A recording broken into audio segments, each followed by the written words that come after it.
K Shine ടീച്ചർക്കെതിരായ അപവാദ പ്രചാരണ കേസിൽ കെ ഷാജഹാന് കർശന ഉപാധികളോടെ ജാമ്യം.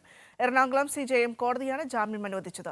സമാന കുറ്റകൃത്യത്തിൽ ഏർപ്പെടരുതെന്ന് കോടതി നിർദ്ദേശിച്ചു. വ്യാഴാഴ്ച രാത്രി തിരുവനന്തപുരത്തെ വീട്ടിൽ നിന്നും കസ്റ്റഡിയിലെടുത്ത ഷാജഹാനെ പുലർച്ചെ 3 മണിയോടെയാണ് ആലുവ സൈബർ ക്രൈം പോലീസ് സ്റ്റേഷനിലെത്തിച്ചത്. തുടർന്ന് ഇയാളുടെ അറസ്റ്റ് രേഖപ്പെടുത്തുകയായിരുന്നു. സ്ത്രീത്വത്തെ അപമാനിച്ചതുൾപ്പെടെ ജാമ്യമില്ലാ വകുപ്പ് പ്രകാരമാണ് ഷാജഹാനെതിരെ കേസെടുത്തത്. വൈദ്യപരിശോധനയ്ക്ക് ശേഷം വൈകിട്ടോടെ എറണാകുളം CJM കോടതിയിൽ ഹാജരാക്കി. ഷാജഹാൻ തുടർച്ചയായി കുറ്റങ്ങൾ ആവർത്തിക്കുകയാണെന്നും കസ്റ്റഡിയിലെടുത്ത് ചോദ്യം ചെയ്യേണ്ടതുണ്ടെന്നും പ്രോസിക്യൂഷൻ വാദിച്ചു. എന്നാൽ കർശന ഉപാധികളോടെ കോടതി ജാമ്യം അനുവദിച്ചു. പരാതിക്കാരിയെ പൊതുസമൂഹത്തിനു മുന്നിൽ മോശമായി ചിത്രീകരിക്കുകയും ലൈംഗിക ചുവയുള്ള പരാമർശങ്ങളും ഭീഷണിയുടെ സ്വരത്തിലുള്ള വീഡിയോകളും നിരന്തരമായി ചെയ്യുന്നുവെന്നും ഇത് ഗുരുതരമായ കുറ്റമാണെന്നും റിമാൻഡ് റിപ്പോർട്ടിൽ പറയുന്നു. കേസ് അന്വേഷണത്തിന്റെ ഭാഗമായി ഷാജഹാനെ ബുധനാഴ്ച ആലുവ സൈബർ ക്രൈം പോലീസ് സ്റ്റേഷനിലേക്ക് വിളിച്ചു വരുത്തി 5 മണിക്കൂറിലേറെ ചോദ്യം ചെയ്ത് വിട്ടയച്ചിരുന്നു.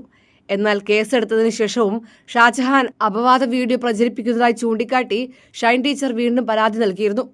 ഇതേ തുടർന്ന് സൈബർ പോലീസ് കേസെടുത്തതിന് പിന്നാലെ ഷാജഹാനെ തിരുവനന്തപുരത്തെത്തി കസ്റ്റഡിയിലെടുക്കുകയായിരുന്നു. കൈരളി ന്യൂസ്, കൊച്ചി.